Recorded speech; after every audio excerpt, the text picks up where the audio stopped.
Hello ladies and gentlemen, it's Rei-Lin and welcome back to Armored Warfare. Today we're going to be talking about the newest premium tank on the block, the XM1 FSED. That stands for Full Scale Engineering Development Tank. This is a Tier 7 main battle tank, and as you can see it kind of looks a lot like the M1 Abrams, and there's a reason for that. This is actually one of the prototypes for the M1 Abrams. There were 11 of them built, and before the Abrams actually had its name, these were basically numbered from XM1 all the way up to XM11. So as you can see, it's got the Independence Day for Murica paint job on it here. It's got a little bit of a pirate skull there and some flag, and it pretty much looks almost identical to the normal M1 Abrams, because honestly it really is exactly that. It's a premium Abrams. So if you really like the normal Abrams at tier 7, then this is pretty much just the same tank, but now it's a premium tank.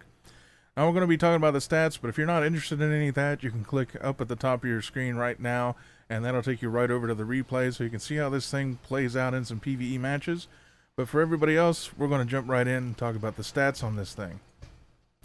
Now straight up, I'm going to go ahead and compare it almost directly to the normal tier 7 Abrams, and I'll warn you right now that I do not have the actual M1 Abrams. I did not go down the American tank line. I didn't really like how they looked. I didn't really like the stats just on the paper. So this is one line that I honestly, being an American, it seems kind of weird, but I did not go down the line. So you can see right off the bat, the damage at 409 isn't that much higher than the damage of a stock M1 Abrams. Now obviously since I don't own this, I don't have any retrofits, I don't have any crew on the M1 Abrams, I have nothing unlocked. So overall what you're going to see here is the premium tank is going to end up with almost the identical stats to the M1 Abrams minus one retrofit slot. But as you can see, the damage 409, which isn't bad. Obviously the American tanks aren't known for doing high damage, that's more or less the Russians. And the penetration is 381 millimeters compared to the stock M1's 363. So already the stock tank is almost as good in a lot of ways. Now obviously the damage per minute is going to suffer a little bit because of the upgrades here. This is 3,863 damage per minute versus 2,900, and the reload obviously is going to be a little bit worse on the stock tank versus the XM1 simply because of my crew and my retrofits. But this isn't bad. This isn't horrible. There's most of the other tier 7s have a little bit more than this, around 4,000 or so. So it's a little bit low, but it is a premium. The M1 Abrams, once you fully upgrade it, will probably be just a little bit higher than this. And the reload time, depending on your retrofits and your crew, will probably be around the same reload time, if not maybe a little bit lower, simply because it gets an extra retrofit slot. Hit points, 2,444 versus the stock's 2,235. Obviously, the stock will go up to almost match or exceed this, but as it stands, it's around average. That's not a bad amount of health to have at tier 7. Armor on the hull, 260 in the front, 100 on the side, and 60 at the rear. It's pretty much identical to the stock M1 Abrams, and the Abrams doesn't really get any upgrade packages, so what you see is what you get. They're identical armor-wise on the hull. They're both made of composite, so that means their hull modifiers are pretty good, and they're identical. The turret front 250, the side 250, and the rear is 60, is still identical to the normal M1 Abrams, and the modifiers for that is also exactly the same. So armor-wise, these two tanks are just identical. There's no difference whatsoever. Even in the mobility, we move down. They're both max at 72 kilometers an hour, which is extremely fast for a main battle tank. I mean, that's above light tank territory here. And from 0 to 32 on the XM1 only takes 6.35 seconds to get there, whereas on the stock M1, obviously it's 8 seconds. That, again, will change once you have retrofits and some crew skills. However, one thing is to not really trust the 72 kilometer an hour speed limit. Yes, it can reach that if it's being thrown off a cliff. And I mean, you literally got to be at like a 45-degree downslope going over a hill with nothing between you and where you're going.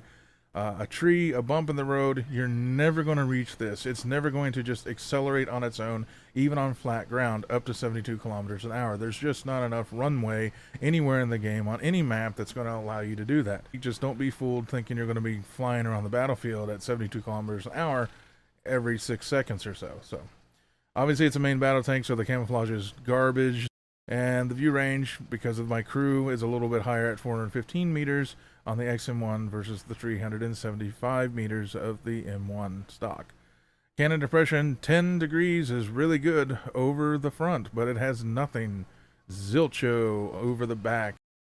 Accuracy is very good, 0.10. It's not the best, but it's not bad.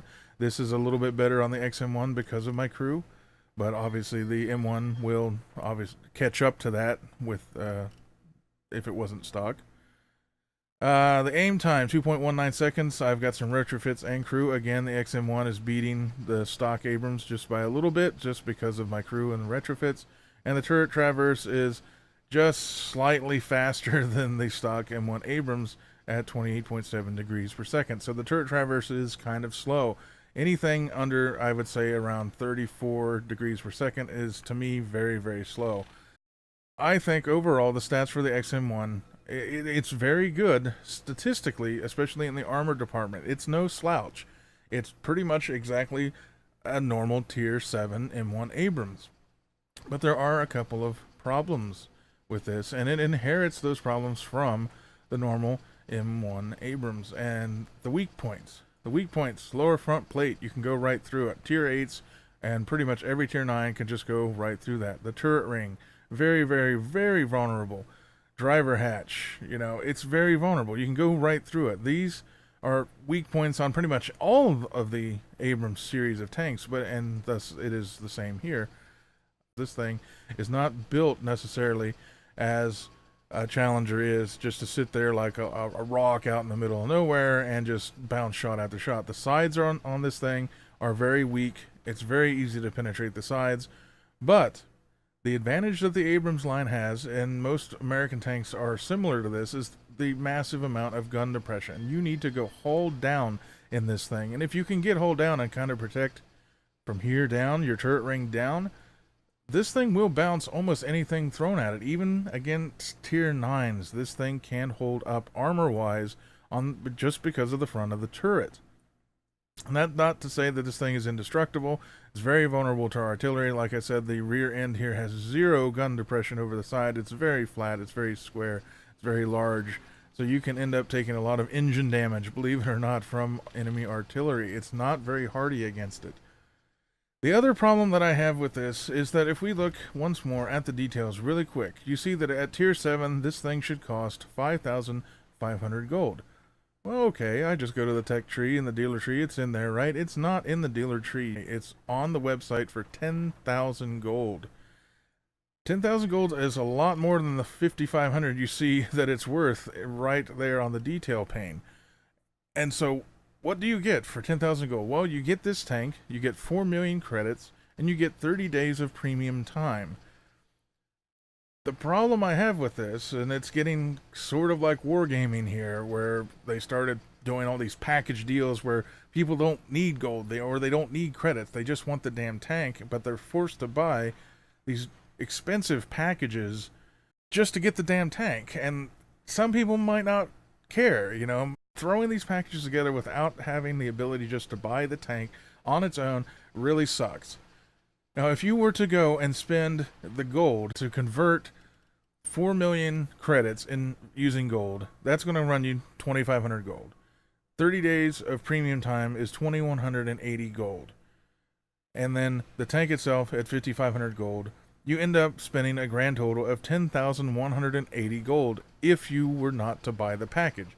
So if you buy the package, you do save 180 gold. Whoop-de-doo. It sounds exactly like a cash grab, and I hate it to death. And it's only going to get, I would say, maybe not worse, but it's not going to get much better, because this is one of the first of 4 new premium tanks that's coming out. They're going to add in another tier 7 main battle tank, the M60-2000. They're going to add 2, for the first time, 2 tier 8 premium tanks. One is the AMX XM1-10 RC, and it's a tank destroyer, and it looks really cool, I'll say that much. And then the one that I'm really excited about is the Challenger 1 Falcon, which is a Tier 8 main battle tank. And that thing looks amazingly cool. The turret on that thing just looks like an alien spacecraft of some kind. It looks cool. And it's probably going to be my next new favorite after the normal premium Challenger 1 Wolf tank.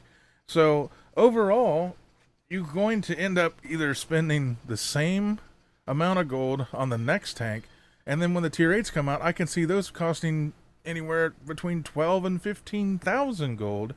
And that's still going to be a package of some kind.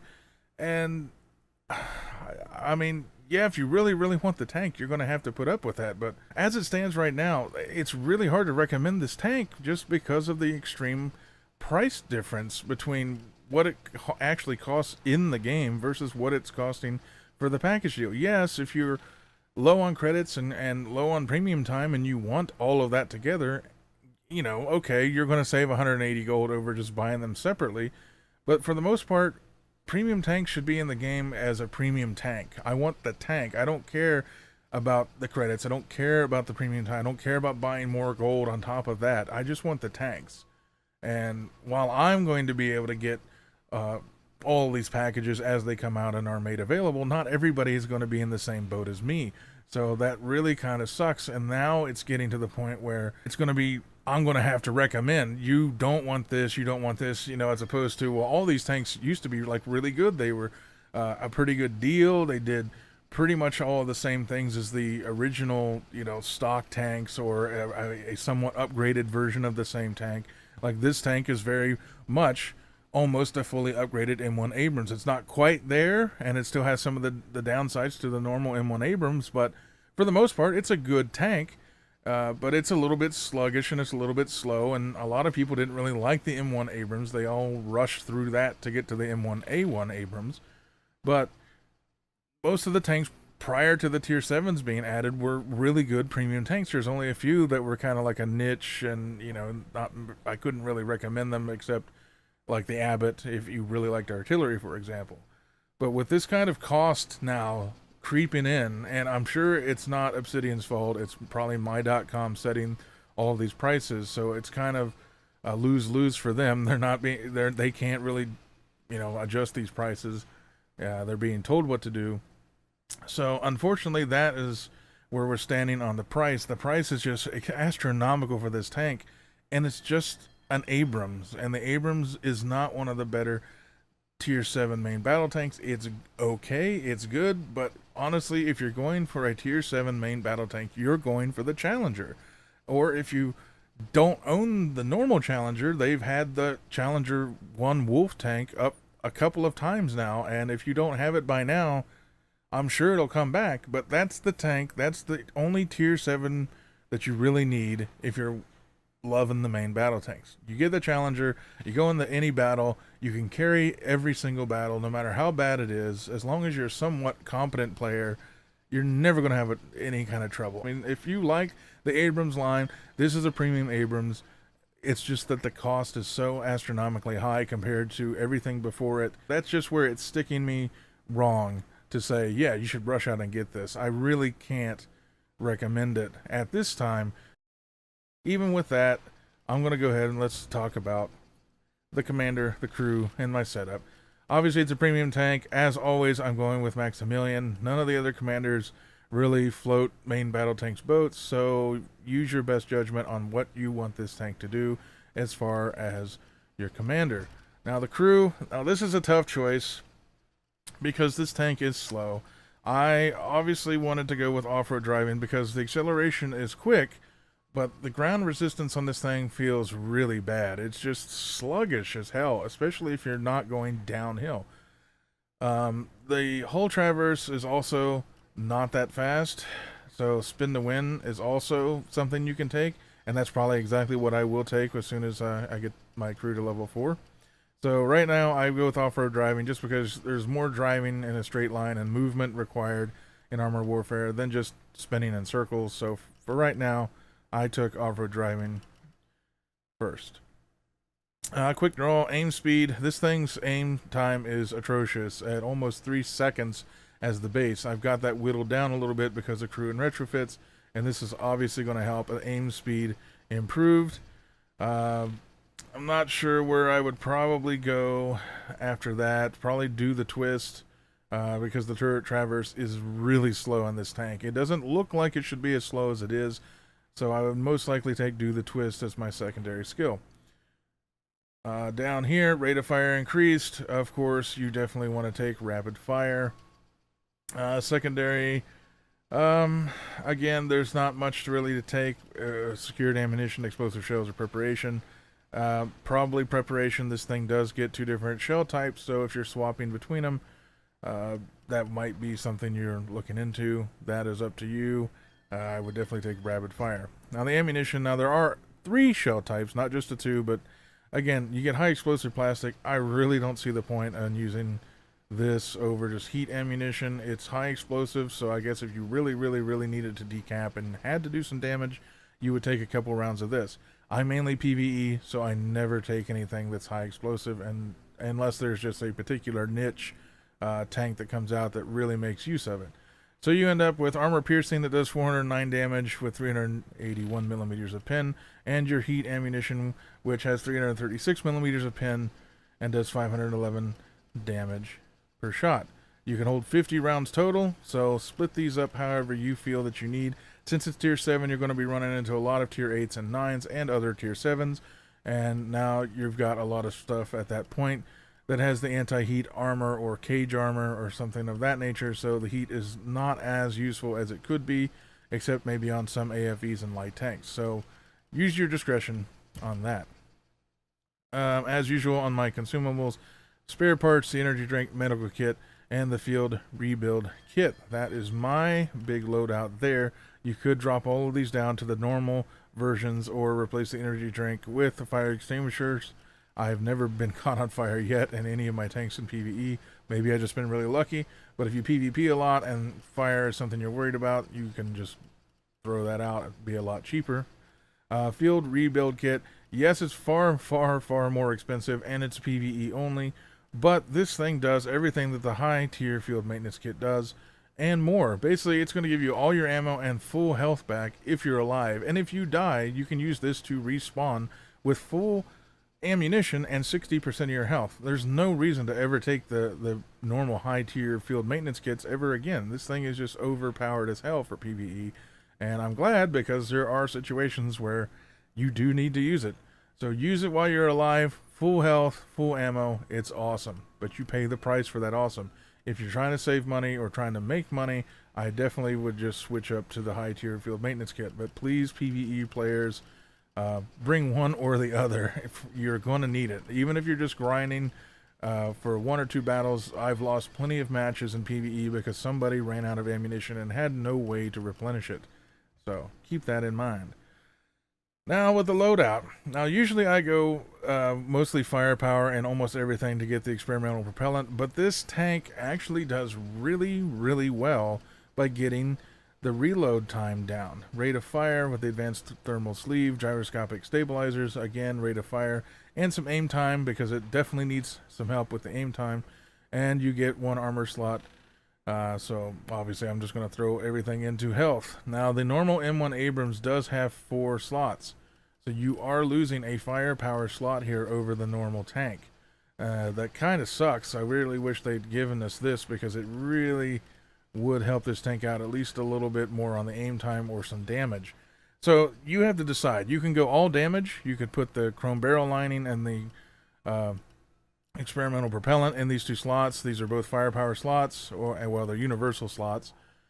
And that would up the damage at the cost of having nearly a 7.5 second plus reload time. I went with keeping the damage around 400 to 500 and getting shots off more often. It just seemed like this tank is more of a DPM machine than just a damage machine, and even with maxing out the damage per shot really isn't that exciting. It's about, it goes up 40 to 60 damage, which isn't bad, but I would rather fire more often so it's easier to shoot my way out of trouble than to just worry about doing flat out damage. Hopefully my team will assist me, but being able to wing shots out there a lot faster than somebody else just seems to make sense to me, especially for PvE. And that, in a nutshell, is this tank. As I said, I can't recommend getting this tank unless you really are a tank collector, or you really like the Abrams line and you thought the M1 Abrams was the greatest thing since sliced bread. Now, you could get this thing for free. They had an Independence Day event. It's still going on. Well, you have to bust your ass to do that because you're going to have to get the most reputation out of 10 games as you can to qualify to even be in the running to get this thing. So they threw it on the website and said, well, you can buy it if you want. And of course, I'm going to buy it. I don't have the time to spend, a full week of grinding out and trying to get the perfect game to get my reputation up there in the top 100. I just don't care. I have the money, so I will go ahead and pick these up as they're made available so I can tell you guys about them, tell you whether or not they're worth it or not. But right now, for this package, no. The tank itself is good, but it's not that good. And it's not like, say, the Murica 2B, where it's kind of unique, or even the M1134, the tank destroyer, because it had something unique. This doesn't have a damn thing that's unique about it outside of the paint job. Of all the tanks to make into a premium, this is probably one of the weakest ones because not very many people really think that the M1 was all that great, just because of the weak points, the lower front plate, the driver's hatch, the turret ring. They're very easy to hit, even by the bots, and it's very easy to get penetrated. Now, yeah, you can go hold down and have a good time, or at least above average time, and you can do a lot of damage with this thing if you get the reload time down into the sub 6.5 second mark, and that is fine. If that's what you want, and that's how you enjoy playing your main battle tanks, you will enjoy this tank. It's not a horrible tank. It's not a bad tank. But it's not worth 10,000 gold. You don't even get a level 5 crew with this. So keep that in mind also. The Challenger 1 Wolf tanks gave you some gold, and it gave you some credits, and it gave you a level 5 crew. This doesn't have a level 5 crew, so even that, if they'd thrown in the level 5 crew, I could swallow it a little bit easier, but they didn't even do that. Hopefully, they will put this on sale on the website or in the game as a standalone. Buy this tank. Here it's 6,000 gold. So they up the price and they give it a level 5 crew. Okay, it's 6,000 gold. I would do that. But for 10,000, hell no. If they update to putting this not in a package deal, I will let you guys know with another quick video and say, hey, it's on the website now for XYZ amount of gold. Much better deal. Get it now. Until then, just skip this tank and wait for the next few tanks that are coming out. There's plenty of info out there on the tanks that are coming, and hopefully they'll be on the website here soon, and I'll do a review on those too. But first off, I've got a replay for you so you can see how this thing does play in some PvE gameplay. It's a pretty decent battle. Nothing major exciting happens, but I do bounce some shots. I do quite a bit of damage in this thing. So if you're interested, stick around. Replay's coming right up. I'll see you on the battlefield. And here we are on the Starry Night map. Now this is not a new map, but it's new for me. I haven't played on it that many times since it's been out. And usually when I do, I'm not necessarily in a main battle tank. So I know roughly where everything's going to be. And my team makeup here is kind of awkward. I've got 3 tank destroyers on my team and a BMP-3. And so I'm basically the only one that has really any armor. But everyone else has DPS, and that's going to be really important because I can't really get through the frontal plates of any of these tanks at the moment. I got to wait until they kind of go after my weaker teammates, but they have a lot more speed and can do a lot of damage, so I try to shoot them as quickly as I can to get them to turn towards me so that the tank destroyers on my team can finish them off. Now that is a very good thing. When you get leopards and stingrays and all kinds of Abrams tanks turning their ass into you, that's really nice because I can go through that. And I make it a point to go after any of the Stingray class tanks, even if it's the VFM Mark V. We got a Merkava there. And I'm just trying to go for the softest targets I can because usually the softer the target, the higher their damage. It's like this. These Stingrays, they have holy penetration, it seems, especially when I'm trying to sit in front of them and tank their shots. They seem to be able to penetrate almost every shot that they fire at me. Luckily, though, that guy was on the move and he got off a really shitty shot. Now here we go. I'm coming up on this guy, and I don't really want to take a shot, but I saw that he fired, so he's turned sideways, and I'm like, well, it doesn't matter. He's turned sideways. I know I can pin that shot. I'm waiting to kind of juke his shot, and he's aiming poorly. And luckily, but now he's turned, yeah, just like that. He needs to go sideways, so there's no way I can go through the front of that tank. Unfortunately, or fortunately for me, he turns his ass into me, and I light him on fire, and he just burns away, which is awesome because I don't really like to deal with tanks like that. They're just kind of tough. And they're supposed to be. They're main battle tanks, but, you know, we're working it over pretty good. Teammates seems to have trouble negotiating around buildings. But then again, so do I, because I was like, where in the hell am I going? Well, that's a dead end, so, oh yeah, let's go out this way. And now I know the open field here, there's going to be a lot of stuff that's going to be coming from the north, and a lot of artillery usually sit up on the hills on the 0 line. And I start to take aim here, and for some reason my reticle would not calm down. And I was going to try it for the Terminator, but I know unless he turns his side to me, I'm probably not going to be able to go through the front. And the reason I was rocking there was a bit of a car there that I ran over, and my tank didn't like it. And I flubbed 2 shots. That shot sort of looked like it hit the fence, and then hit the ground right past the fence. But the other shot against the Terminator 2 really sucked. I just haven't played in a few days, so, you know, got to get back in. This is one of my first games in this tank. So, kind of getting used to the tank too. But that's still no excuse for poor shooting. I'm aiming for the driver's hatch, but he's continuing to spin, giving him his side, so I go ahead and put shots in. I see another of the Stingrays. This is a Stingray 2. They've got the high pin. I ended up bouncing a shot, but artillery sees me, and they're focusing on me. So I'm trying to kind of stay behind as much cover as I can, and to go hull down, which I could, but I don't have quite the gun depression to be that far hull down where I was. So I'm trying to move up to stick up with my team. They're kind of doing what they should be doing as tank destroyers and really pissing the enemies off. Didn't get through the rear end, it looked like, of that Terminator 2. He's driving away from me, but I know I can go through the ass end of the Thunderbolt, and I'm tracked now because artillery is firing at me again. You can see that I've already lost my gun, my fuel tanks, my tracks, my vision port. This tank is definitely big and fat, and thus anything that's hitting it is going to knock out a lot of its modules, unfortunately. You see how long it takes. The aim time is already kind of slow, and that made it even worse. And, of course, the accuracy suffers a little bit as well. Now, you can see as I move around the battlefield here, the tank itself in a straight line can do okay. I'm already up to 32. I wanted to close the gap so that the Stingray would not be able to shoot my lower plate, but he rams me and I lost my tracks again. So it seems like the tracks on this tank are really weak and really easy to fall off. But I am bouncing shots rather than taking damage, and I needed to take the Stingray out because as long as he's on the battlefield, it's a danger to me, even frontally, for him to shoot right through me. A teammate shot there and got a bounce. That was kind of fun.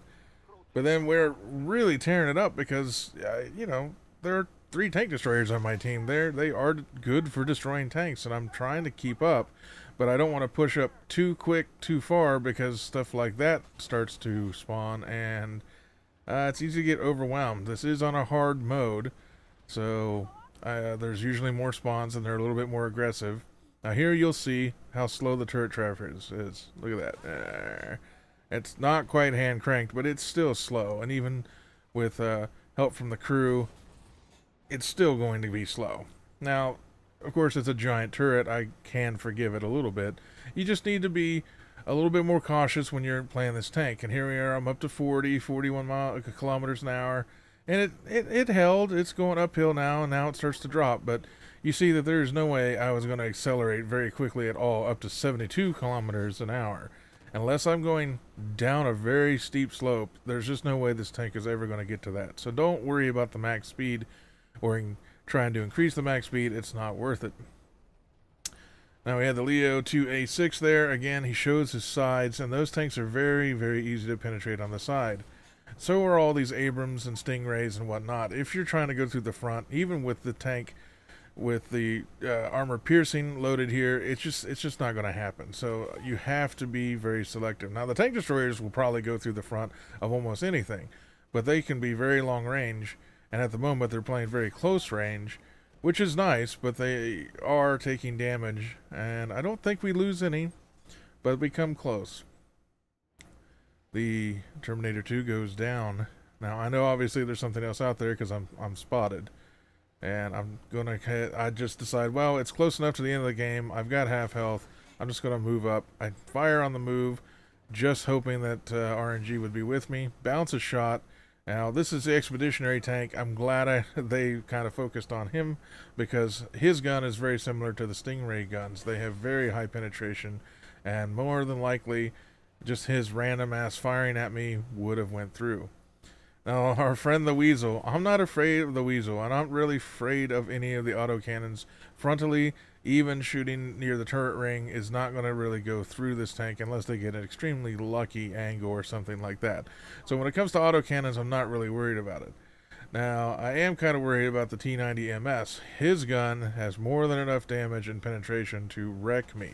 So again, I have to focus on the rear end of the turret, but we're not really going to have a chance to really finish him off because we only got 3 seconds left on the clock. I put in a nice engine shot. That was a critical hit. He does bounce a shot off of my side of my turret, and we end up winning. Alright, back in the garage. We got a lot of medals. We got Blue Star, we got Shooter, we got Target, and we did Teamwork because no one died. And look at that, I'm on the top of the list at 13,000 damage, which is surprising considering I was in a match with 3 tank destroyers. I didn't bounce that much, about over 5,000 or so that's not bad. I've bounced a lot more in this thing and made a decent profit even after I had to use my repair kits. So overall, as always with these premium tanks, you do make a profit. This thing can be profitable. You can do a lot of damage. As you can see, I was in a game right there with 3 tank destroyers and I still out damaged them. Unless you're a tank collector, I wouldn't get this tank. I wouldn't even waste your time. Like I said before, if they decide that they're going to sell this tank either in the dealer tree or as a separate package as an individual tank that doesn't cost you 10,000 gold, maybe cost you 6,500 gold, and they threw in a level 5 crew, then I will let you guys know. I will update you. Otherwise, skip this one, save your money. The tanks that are coming out after this one, the M60-2000, the AMX, and the Challenger 1 Falcon look like they're a little bit more fun and a little bit more unique tanks, and a lot better than just a palette swap Murica paint job put on an M1 Abrams. Anyway, that's going to do it for this video. I hope I helped you out. I hope you enjoyed it. If you did, please press that like button down below. It really does help out the channel. If you haven't had a chance to subscribe, please press the subscribe button down below. That'll get you hooked up with all of the latest updates every time I put up a new video, so you can come check it out. And hopefully, if it's Armored Warfare related, you can save yourself a little bit of money or gold when buying these premium tanks. Okay, that's going to do it. Take care, everybody, and I'll talk to you all next time.